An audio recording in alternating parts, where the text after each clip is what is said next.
Nothing like an evening web swing to clear the old head.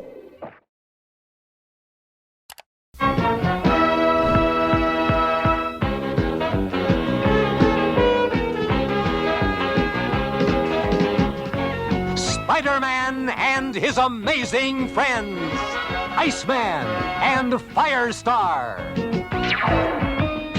If I'm weirding you out with this one already, just hang in there with me. We've got some good therapy thoughts we're going to pull from, yes, a cartoon. Back in my cartoon watching days as a kid, there was this one scene that made a huge impression on me. So much so that it still comes to mind many years later. The bad guy had captured Iceman and Firestar, and unbeknownst to them, imprisoned them next to each other. I know it's a cliche, but where am I? I'm starting to get my firepower back. Uh-oh, the chameleon's back to his freezing tricks. Got to generate more heat. Whoa! The chameleon is trying again. Well, let him try. Okay, Firestar, it's your turn now. Destroy each other. Nice try, Lizard Lips, but I'm beginning to boil.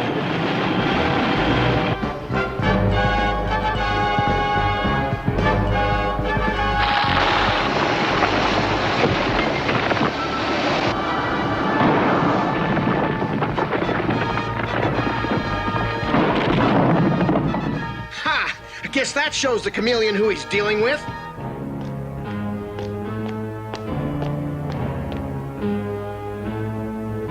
Firestar! Hang on! I'll have you out in a second! I think not. This scene made such an impression on me as a kid that years later I am still blown away by it. This dramatic diabolicalness left me on the edge of my seat, with a spoonful of Fruit Loops paused halfway to my mouth as I wondered what would become of our heroes. What one hero was doing to survive was literally killing the other one. And so they respond in a way to keep themselves alive and perpetuate the danger to them both. Now, the reason this scene comes to mind for me years later is that I see this kind of escalation playing out in my office when I meet with couples, and I felt it in my own relationships. Some would call this pattern of responding in turn and damaging ways a negative Velcro loop because of its power to keep couples stuck together in unhelpful, harmful patterns. And even though there are different iterations of this idea, it goes a little like this. It's about how our vulnerabilities cause us to react with unhelpful defensive patterns. Our vulnerabilities include such things as our fears, our shame tapes, our previous traumas, and these things are often accrued early in our life, sometimes learned because of our relationships with parents and caregivers, and then they're developed and strengthened through socialization and the cultures we grew up in. These are the hurts in us, just there under the surface, always ready to come up. Our defenses are those things we go to help us cope with what is coming up. Again, these are often established early in life in order to survive difficult patterns, but are not helpful for us in the present. So let's say one of my vulnerabilities is feeling judged. And when I feel judged, I withdraw. So I come home one night, my wife says, "Were you able to take the trash out?" And instantly I'm activated, whether she is judging me or not, because I'm sensitive to this.